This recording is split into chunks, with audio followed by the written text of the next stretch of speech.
Well, I'm just going to continue with the class because I don't know what's going on, why I can't get the screen to share.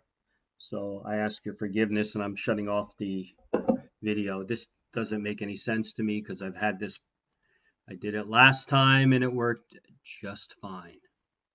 So anyway.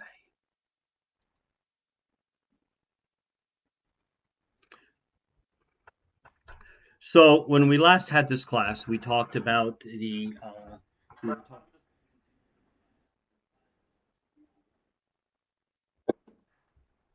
give me a second here.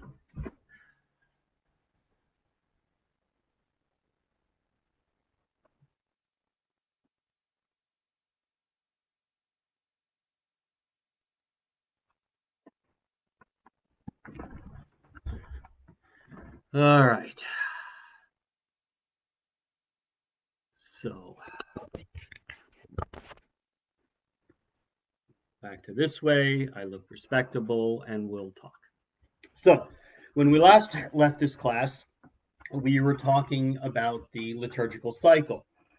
And we had covered the liturgical year. We had covered the daily cycle, Vespers, Compline, Nocturne, Matins, hours, those things. We covered the weekly cycle, the Theotokos, which changes each week. We covered the monthly cycle about how every day of the year has something. So, and we started in on the Paschal cycle. So the Paschal cycle comes to us from the Pentecostarian. And the Pentecostarian and the Lenten Triodian go together. And what they do is they cover these different periods. So, as always in the Orthodox Church, we always talk about what we're going to do. We do it. We talked about what we did, and then we look back on it. And so that's really what the Lenten Triodian covers. And we went through all the different special Sundays for each leading up to Lent, and then the Sundays in Lent. And then we talked about some of the beautiful prayers that we have during that time, which leads us up to Holy Week. There was a wonderful story. Some British people went to the Russian cathedral in Moscow for Holy Week and Pascha, and they were talking about the long services that they attended. And of course, there were no chairs or pews in those churches, and the people just stood there throughout these whole services, and they lamented, saying, "My God, I don't understand these Russian people. They must have feet of stone because they stand for these entire services and they don't move a muscle." And so when you get into Holy Week, I think you have to start with that, with this idea that, we stand at these services, we go through them. They're long. It's the special time of the year. It's the cycle of services that define us and what we believe as Orthodox Christians. So when we have that and we follow that journey through Holy Week and into Pascha, just know that these services are very particularly put forward and they're very particularly worded and organized. And everything we do outside of that is just a scaled down version of those wonderful services of Holy Week and of and Pascha. So just keep that in mind. And the basic formation of these services are your basic services, Vespers, Matins, hours, all those things. They're all there. They're just done in their fullness with added elements in that really define it. So when people go and say, "Oh, this is such a beautiful service," well, in fact, you kind of sort of do these services all the time in the Orthodox Church. One thing you have to know is that the church developed this idea of anticipated services during Great Lent. What do we mean by that? Well, it'll be very strange for you, but if you go, for example, on Sunday night, Monday night, and we have the bridegroom matins, and matins is a morning service, yet we're serving them at night. And then you listen to the prayers and let us complete our morning prayer unto the Lord, and it's the evening. And the reason they do that in normal parish life is so that you can organize them in a way that you can get most people to the services. If you're in a monastery, they do them according to the proper way. But in normal parish life, and it's kind of standard across the entire Orthodox world, is that this idea of anticipated services. So when we're saying Vespers, but we're serving them in the morning, or we're saying Matins, we're serving them in the evening. Just understand that they're anticipated, so that you kind of work backwards from that evening Pascha service, and you kind of work itself backwards to that the evening of Palm Sunday, and so the services organize themselves. And also, when we enter Holy Week, you're technically out of Lent. All the fasting obligations still remain, matter of fact, even more in force. But actually, Lent ends with the entrance of Christ into Jerusalem, Palm Sunday. So, so that's how we kind of go into that with this wonderful triumphal service. You'll notice one thing when you walk in the Orthodox Church is that you'll notice that the church for Palm Sunday is decorated with palms and pussy willows. And for people who don't understand that, that's kind of strange for them to see pussy willows. Well, there's actually a logic to that and a theology to that. It actually says in the account that they held palm branches and willow branches. And that's a Jewish tradition where they would hold both types of branches as a way of signifying a particular feast day in the Jewish church, which remembers the entrance of God, and it remembers the salvation of God, the coming of the law. So the other thing is very practical. In the northern countries, you don't have palm trees, but yet pussy willows bloom at around the Easter time. So they took that and they kind of incorporated that into the service. In fact, in Russian, they don't call it Palm Sunday, they call it Pussy Willow Sunday. So that's one of the things that you'll see. You also notice that the colors will be changed from that purple, and it may be then priests will either be in gold or in green. And the hymns are much lighter. And there's normally a procession. So you have this long service the night before, the vigil, which also has the Old Testament accounts about the king coming into Jerusalem. We also see the on the festal service that the priest will bless the palms and pussy willows. A lot of churches just you get a palm and a pussy willow, and then people bring that home for the year. And when they are finished with it, before the next Palm Sunday, they will either burn it or they'll bring it to the priest, who will then destroy it in an appropriate way. But they'll bring it home and they'll put it in their icon corner. So you'll go to many icon corners in people's houses, and you'll see the palms and pussy willows from the previous year. And again, like that cycle of feast days, you have that vigil, and then you have that wonderful liturgy with special verses in the liturgy. Once Palm Sunday is finished, then we see something very different happen. In fact, the priest will then take everything down, and now we are entering into the Holy Week services. And with those, you have this wonderful, beautiful, everything will change to dark, sometimes purple, and modern traditions, they'll be decorated in black. And then you have these wonderful services of the bridegroom. They're called the bridegroom because the hymn in there is about the bridegroom. Behold, the bridegroom comes at midnight, and it talks about those from the parable that Christ talked about who were not ready, who didn't have the oil for their lamps. And so that's the main hymn. We also start to hear a lot of the accounts. Very much these are the prophecy and judgment accounts from the gospel, as it kind of talks about what we're doing. In fact, for many theologians, they call these first 3 days, the Monday, Tuesday, Wednesday, they call it the end. In other words, this is the end of Christ's earthly life, and now we're proceeding to his real purpose here on earth. So, so they follow the same sort of tradition. They have Holy Monday, Holy Tuesday, Holy Wednesday.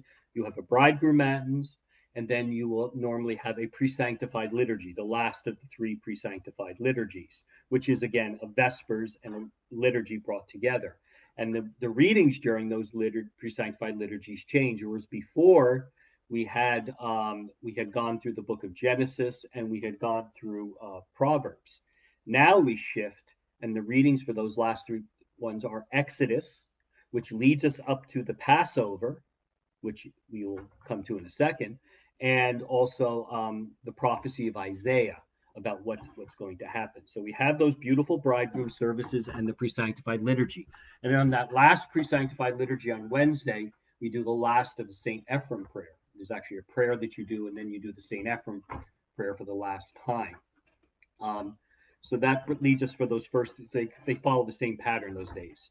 Then we go into what we would say Holy Thursday, which again begins on Wednesday night. Now, some Orthodox churches, particularly the Byzantine tradition, will have the tradition of the unction service, the anointing of healing, anointing with the oil. That has happened in a lot of OCA churches. Others have kind of gotten rid of that and gone back to the original service, which was the matins for the first Eucharist, because Holy Thursday celebrates the first Eucharist. And it's a wonderful, it has the same structure as the bridegroom matins, but it's different because it's talking about what the meaning of the Eucharist is.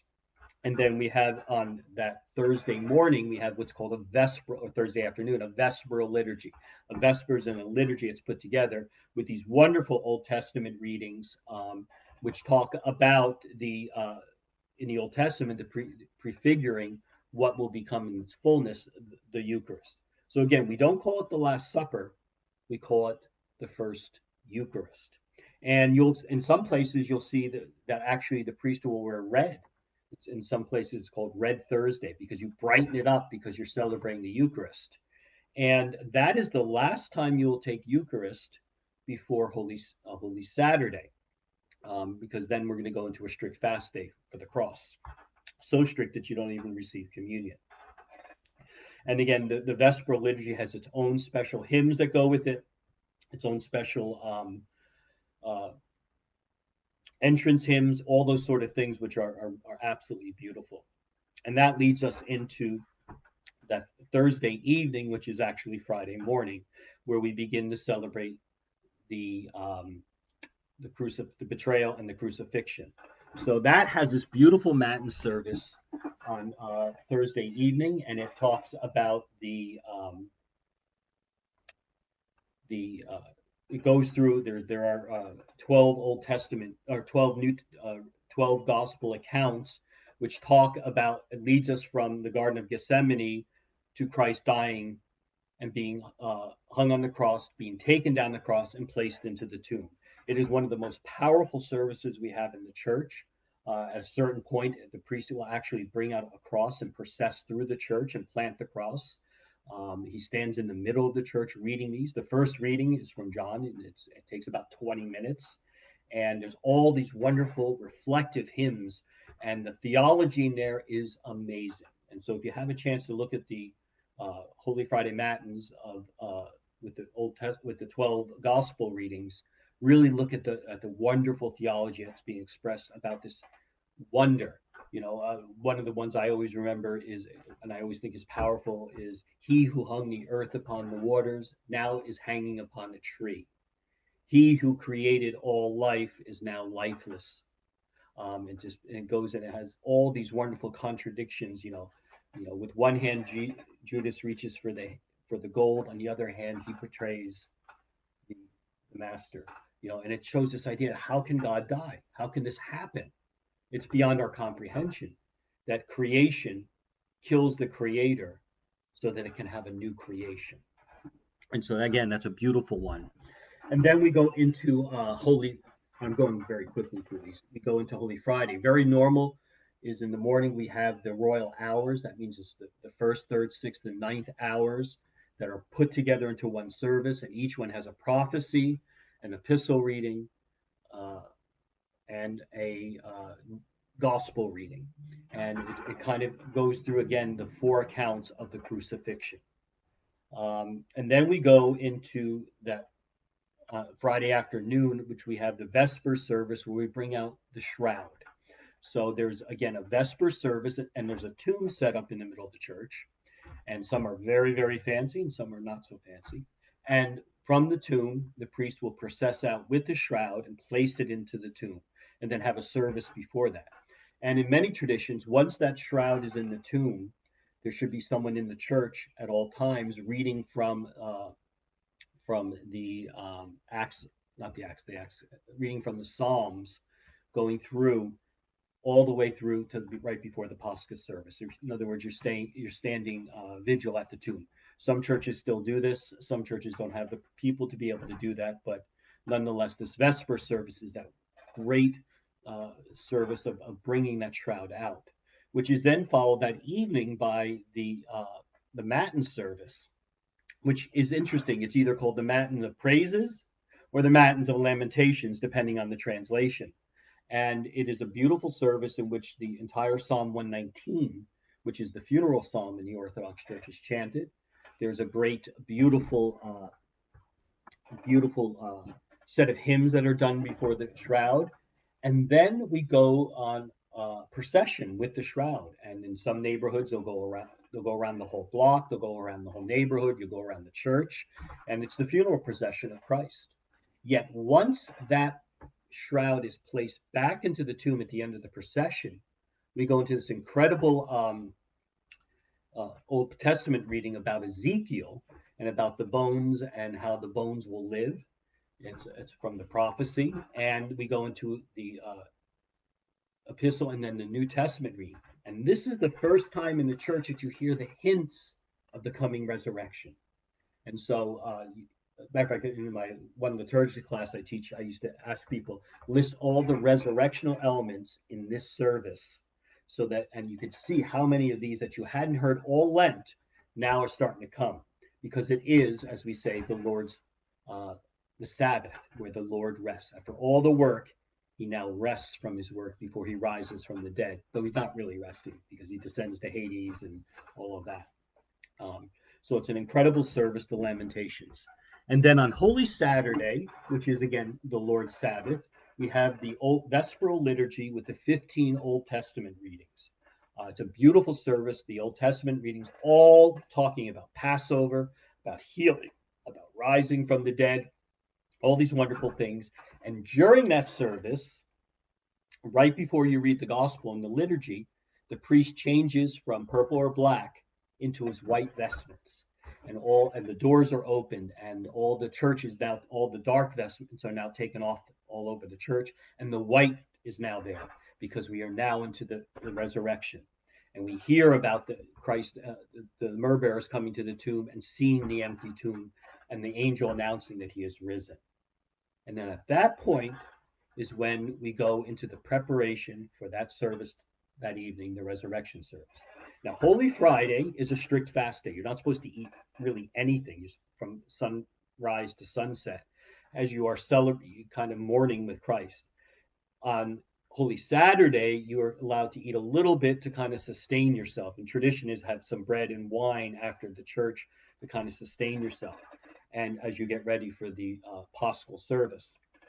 And the Paschal service begins with the Compline service out in the center before the shroud, and then at a certain hymn where Christ talks about I will arise, the priest lifts up the shroud and he brings it into the altar, and it's placed upon the altar table where it stays all the way through Ascension.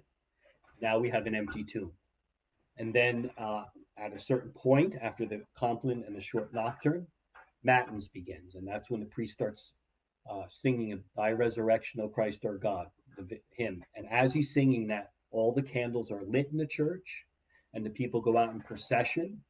And as they're going out in procession, all the lights are turned up in the church, and everything, the tomb is removed, and the resurrection icon is placed there. And then the priest stops at the front doors of the church, which are closed, and there he reads the resurrection account.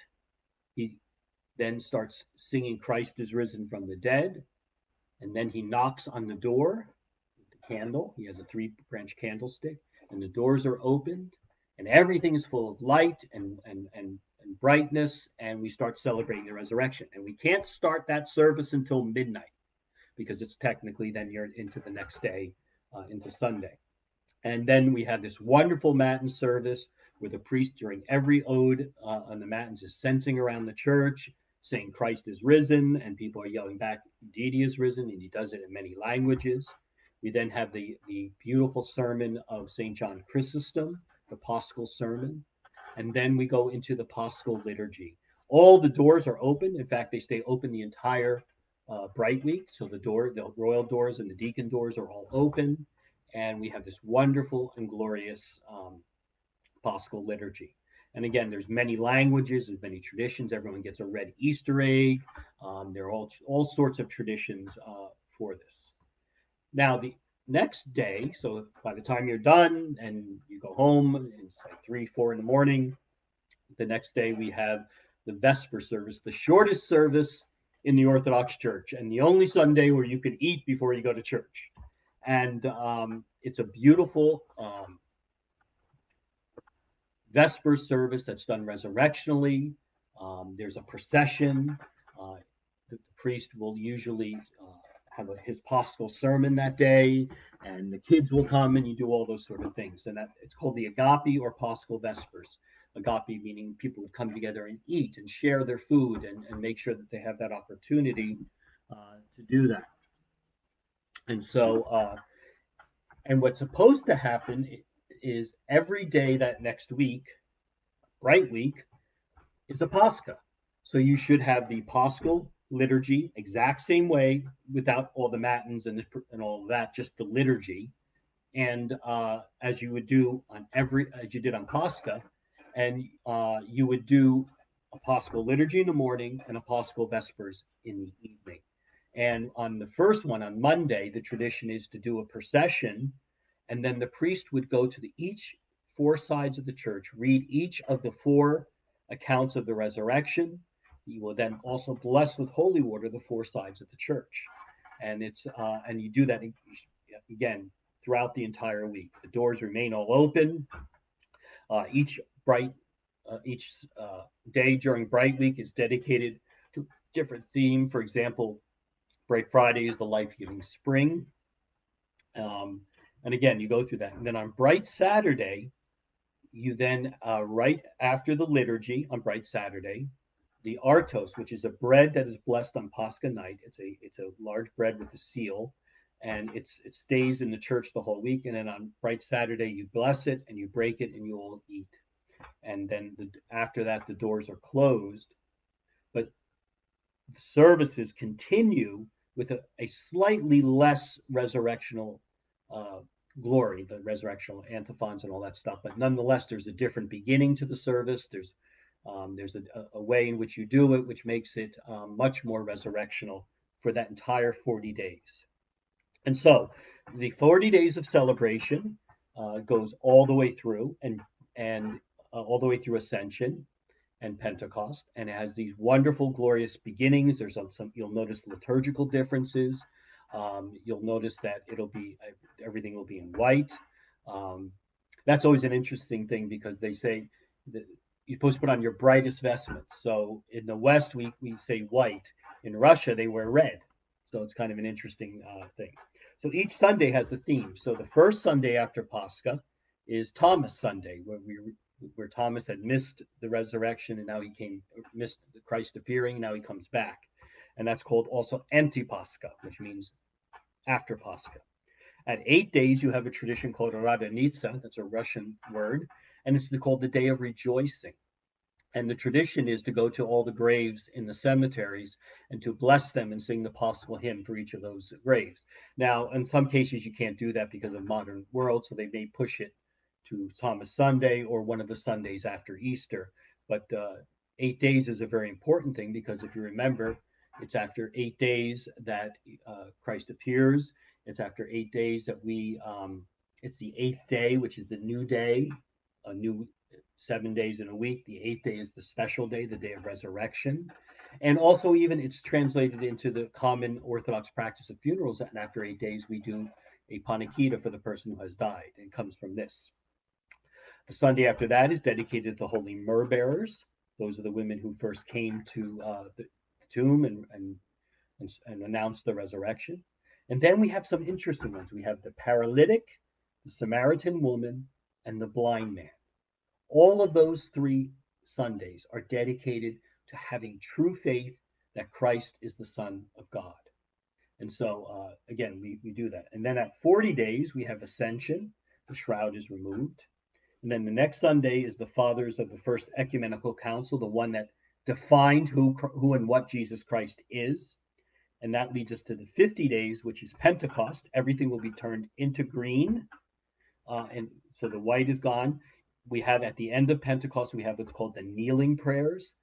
They are 3 very long prayers. It's the first time that you get on your knees since Lent. So once Pascha, resurrection on Pascha, you're not supposed to go on your knees that entire time. And so those kneeling prayers are that first one. And we switch to green, and we bless the churches decorated in branches. Why is that? Because Pentecost in the Old Testament was the tradition of the coming of the law, and they used to make these booths with green branches where they would rest the Ark of the Covenant. And so we have that same tradition in the Orthodox Church, where we decorate the church with branches and with green, which is life. It's a sign of light and life. And we decorate the church with branches. And then the Sunday after Pentecost is dedicated to All Saints. So in the West, they dedicate Halloween. All Saints is in October. But in the Orthodox Church, the Sunday after Pentecost, the coming of the Holy Spirit, is dedicated to all the saints. Well, that makes perfect sense, because the saints are the fruit of the Holy Spirit. And so that's why it's dedicated to all saints. And then the Sunday after that is usually dedicated to all saints of a particular region. In other words, if you're in North America, it's the saints of North America.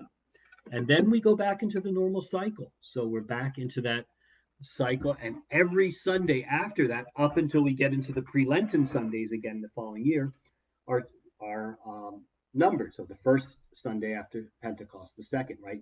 This Sunday, we're going to be at the 8th Sunday after Pentecost. And each one has obviously a reading, an epistle reading that's dedicated to that.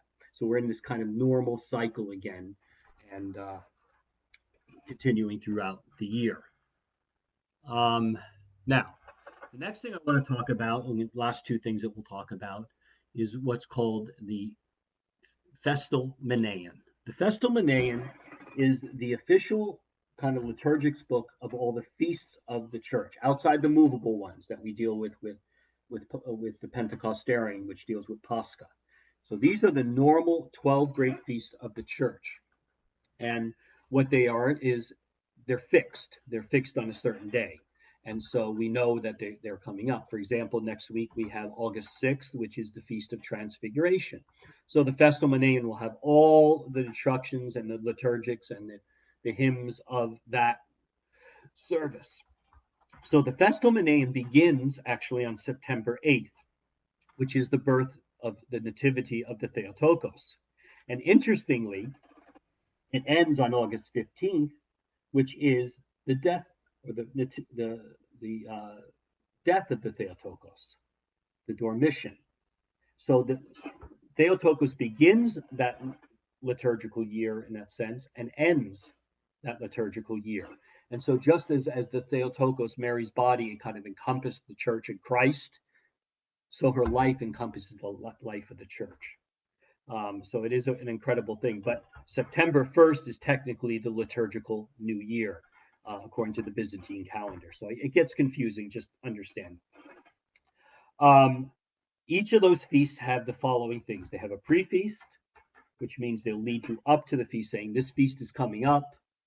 Then you have the actual feast day, which is found mostly, with the exception of 3 feasts, with a vigil service the night before and a liturgy, a special liturgy the day of. Then you have an after feast, which can last a week, it can last a day, depending on when that feast falls. And then you have a leave taking when you say goodbye, and that icon of that feast is taken from the church and brought back in. Each feast, in a certain sense, has something associated with it. And sometimes it's a liturgical action or blessing. And when we get through these, I'll explain each one as we go through the major feasts. But in a sense, what happens is you're blessing all of creation. So throughout that liturgical year, different actions will happen on that feast day, which will impact how we see creation and how it's fulfilled in the church. So here are the feasts that are covered in that Festomane. As I said, the Nativity of the Theotokos, which is on September 8th, and that commemorates the birth of Mary. And remember, this is not necessarily found in the gospel, but it's part of that received tradition of the church, which predates the gospel, actually. And you'll see everything will be decorated in blue, which is the color of purity. And the hymns will talk about how this is the prelude to the goodwill of God, that this is the beginning of all these events that are going to happen because it is the birth of the Theotokos who will bear the Christ child. On September 14th is the elevation of the cross. This is one out of the historical timeline. This is actually a later feast, and it commemorates the finding of the true cross in Jerusalem by St. Helen, the mother of Constantine. And so the tradition was that this cross, the true cross, was brought out before the people and presented, elevated, literally held up before the people, and they would bow down before that cross.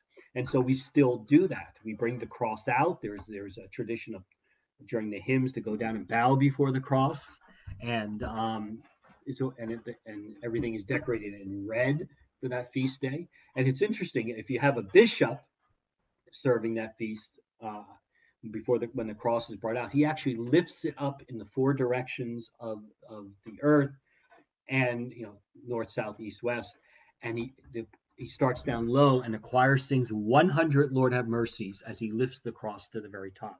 And it's very quick. Lord have mercy, Lord have mercy, Lord have mercy, Lord have mercy, Lord have mercy, Lord have mercy. And he lifts it and he blesses the four corners of the earth with it. So it's a beautiful tradition. Then on November 21st, we have the presentation of the Theotokos. That's when she is brought into the temple. And it's a wonderful tradition where Mary, as a child, was brought to the temple, where she danced up the steps and was raised in the temple. And it's the way that preserved her purity.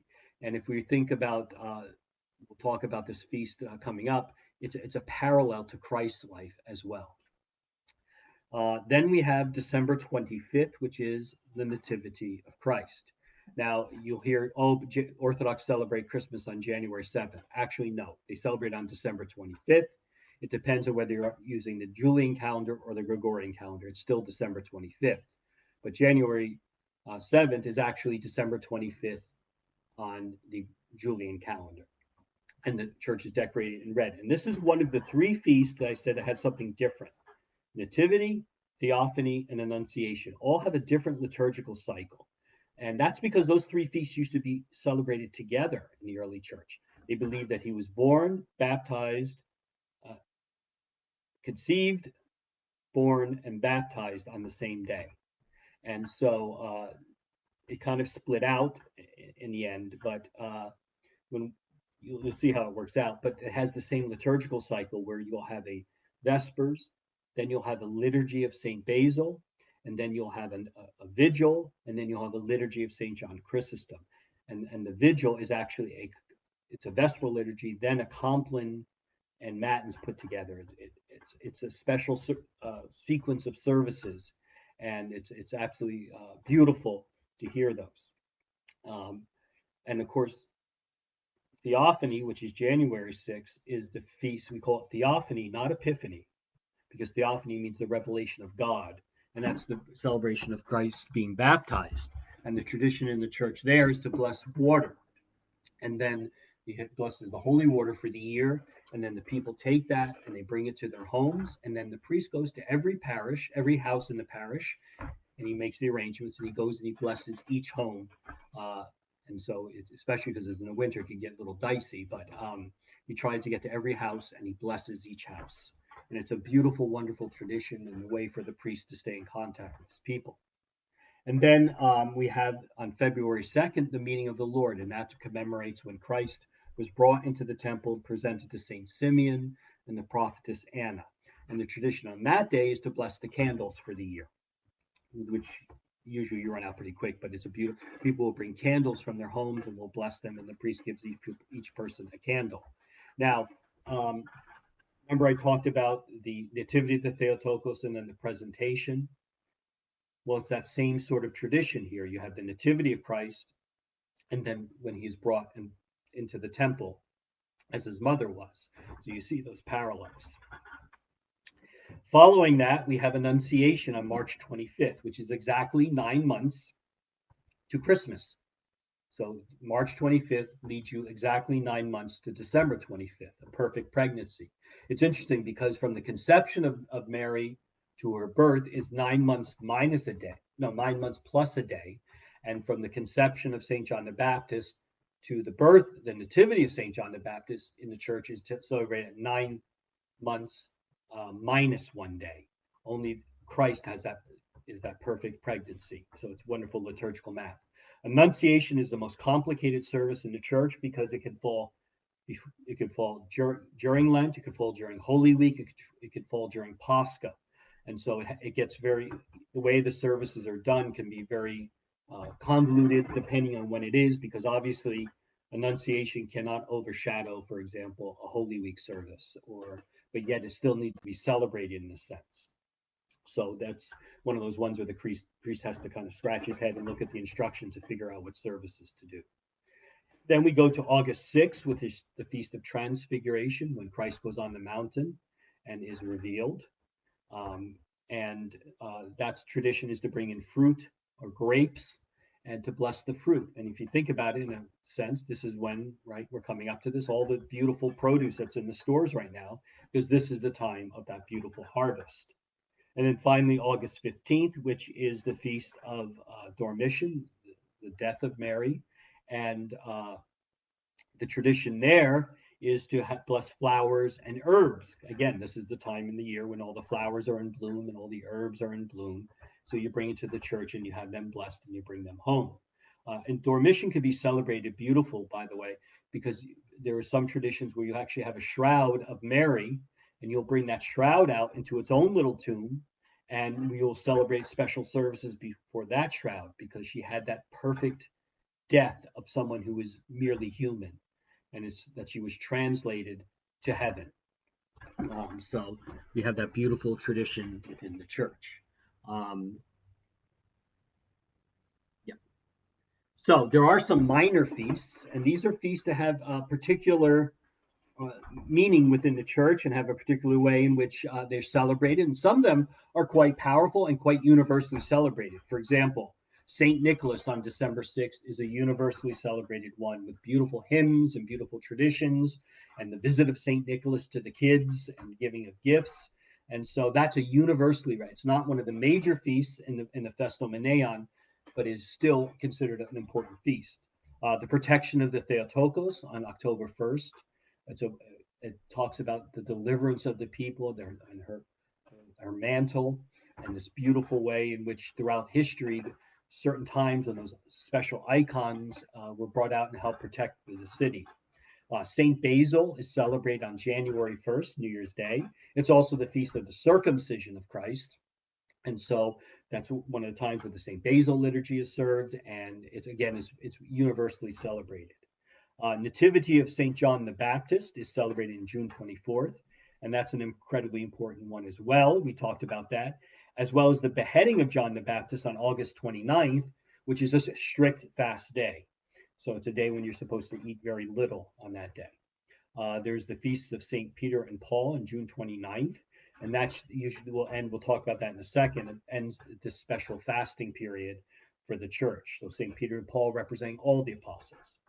There is also a feast called the Procession of the Cross on August 1st. That comes actually from the time of the plagues, where people would take the cross and go throughout the city to ask the plague to go away. And it's tradition there to bless holy water if the priest is running low, but also to bless honey, which is a beautiful tradition. And again, this is the time when the bees are producing their honey. So there are these wonderful minor feasts. There's many, many more of them. Parishes celebrate them in different levels, depending on availability of choir and the priest and what they're capable of doing. There are other ones. For example, there is the Patronal Feast. So the name of the church usually has a very high celebration. Here we have St. Gregory the Theologian. So it's just wonderful that to be able to celebrate that. And the church usually has a parish if they can do it. Sometimes these feasts run at a different time. But the church will have a wonderful celebration. And there is a tradition of going again to the four corners of the church and reading the gospel and to bless the church on its patronal feast day. There are different saints that have important, for example, in the OCA, we coming up August 9th is St. Herman of Alaska, our first saint in America. We have St. Innocent, St. Tikhon.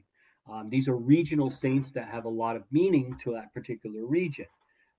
St. Herman may not have necessarily the same drawing in Greece as someone like St. Spiridon or others like that.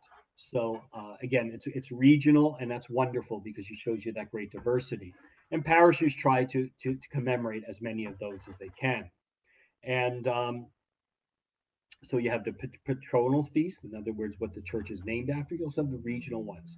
So you can see how this whole sort of calendar gets filled out. And then there's various saints' days that may have meaning. So each one of those saints' days has a service dedicated to it. And so you can have ones, and some parishes, they have relics of different saints, so they'll celebrate a liturgy on that saint's day, or they have a special attachment to a certain saint who may have been there. My church up in Billings was named after St. Nicholas of South Cana, Zicha. So that was a big thing, because he was one of the name of the church. But others where he traveled, like he was in the Serbian Cathedral in New York, that was his base for some years. He'll have that has a special meaning, and so they'll celebrate him there. Again, St. George is a big popular one as well. Or you may have name saints. People in the parish may be named after a particular saint. So you'll celebrate that in a way. So these are all the minor feasts. Finally, I'm going to talk a little bit about the fasting periods. And the fasting period in the Orthodox Church, what do we mean by that? Well, when we fast from technically meat and dairy, and certain days when they're called strict fast, you would actually fast from not only meat and dairy, but olive oil and wine. This comes from a monastic tradition. And some days you're allowed fish with a backbone, fish without a backbone, which is always good. Lobster is always good in a fasting period. Go figure. Because that was junk food that you can collect. But the idea of the fasting period is a time of celebration and to give something up. And so people go according to how they can do it. Growing up as an Orthodox, you just did it. You didn't think about it. You went into the Lenten period, you fasted. Other people have not used to that, so they have to come up with that. And now in today's world, where you have people who are already vegetarians or vegans, they have to figure out another way to eat and to give up those things. And as St. John Chrysostom talks, if we can't control what goes in our mouth, how are we going to control what comes out of our mouth? And so in the Orthodox Church, we alternate between these wonderful feast days and these fasting periods. And those fasting periods are there to prepare us for these feast days. We always prepare ourselves bodily. And fasting should not just be through the stomach. It should be with your eyes and your ears and your mouth. You should fast with all those type of things. And we fast to celebrate. That's a very Jewish tradition. And we fast to celebrate. We give up something to God. And so what do we also have these wonderful fast-free weeks where we say everyone can eat anything. And what do we do that? Right before we start Great Lent, actually, after the Sunday of the Publican and the Pharisee, which I think is amazing because we talk about the Pharisee and about how you live your life. The church says, go ahead and don't fast this week. Eat anything you want to eat. We also have that fasting period after Pascha. We've been fasting those 40 days, and then we have this wonderful time when we don't have to fast. We do it the same thing after Pentecost. And then we also have this after the Nativity, from the Feast of the Nativity of Christ to Theophany, the baptism of Christ, is also a fast-free period. So we have these wonderful periods, and it's wonderful, and you can eat meat on a Friday or on a Wednesday and a Friday during the week. And it just gives us that wonderful thing. So we have these meat fasts, and we have these dairy fasts, and we have these strict fasts. So the meat fast, which basically means all meat products. Fish is allowed. Fish is not considered meat. But chicken, beef, pork, whatever, lamb, all that stuff, that's considered meat. The dairy fast is that you should not eat any dairy products or eggs. And then the strict fast, again, as I said, is eating as little as you can through that day. And that strict fast is usually from sunrise to sundown. And again, it shouldn't be something that you force yourself to do. Just as Christ talks about, when you fast with joy, and you anoint your face, and you do it you do it in secret. And so that's something between you and the priest, and you do what you're capable of doing. As you get older, it's more difficult. Do what you're capable of doing, and each year try to do a little bit more. And so it just becomes, and don't think about it. I remember one nun, she was one of the nuns at the Romanian monastery, and she was addressing a group of clergy, and she yelled at them, when you're during the fast period, don't talk about food, because when you talk about food, then you start thinking about food, and when you start thinking about food, you're led into temptation. So you just do it. Don't think about it. There are also days in which you will normally during the year, Wednesdays and Fridays is a fast day. No meat, and you just get into that routine, Wednesdays and Fridays. And there will be special days, like I said, the beheading of John the Baptist will be a special fast day. The elevation of the cross is a fast day, and it's marked on the calendars. If you have the church calendar, it'll be a shaded square, and it'll tell you fast day, strict fast day, wine and oil allowed, all those sort of things. Again, don't get too much of it. So Great Lent, which goes from, and then there's 4 major fasting periods: Great Lent, Nativity Fast, Apostles Fast, and Dormition. So if you add them all up, by the way, you come to about 180 days a year, depending, sometimes a long or short one. So you'll have about 180 days a year in which you're fasting. And in Orthodox countries, it's just common. In fact, you go to restaurants in traditional Orthodox countries during the fasting period, they won't serve meat in the restaurants because everyone's fasting. So Great Lent is the Great Fast.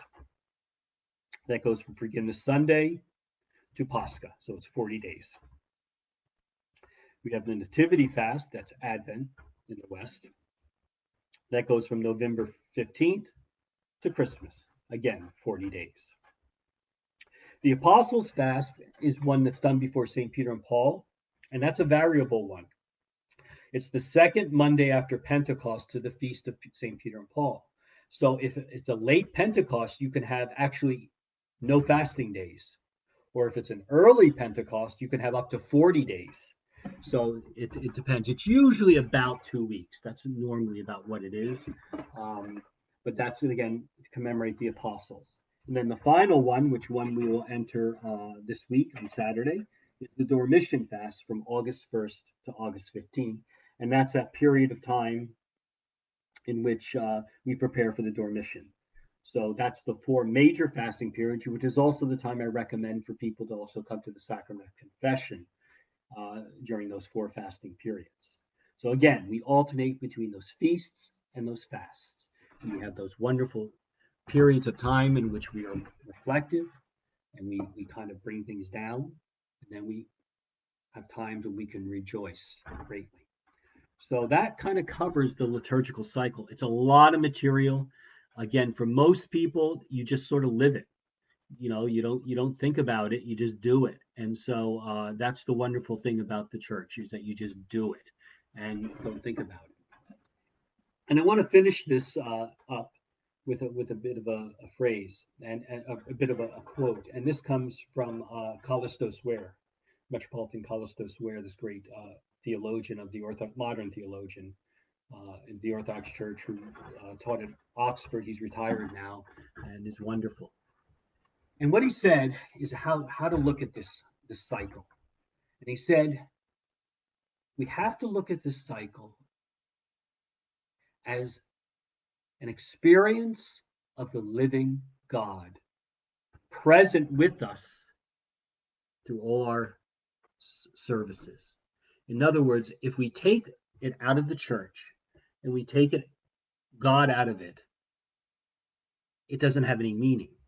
But when we put Christ in the midst of all this and understand that this is all there for us to understand and to celebrate and to grow in Christ, then these feasts and these fasts and these liturgical cycles and all these wonderful things that we have going on gives us that real true meaning. And so through that, my brothers and sisters, that's how we understand and learn that God is with us. It is through these feasts and fasts. So keep that in mind as we go forward and we continue to learn about the church. We will not have a class next week because it's the Feast of Transfiguration, but the week after that, we'll begin to talk about the Divine Liturgy, the great central church, central act of the church. So have a blessed day. I'm sorry I can't get this silly screen share to work. I have to keep working. I got it last time. I just couldn't get it to go this time. So have a blessed and peaceful evening. Goodbye.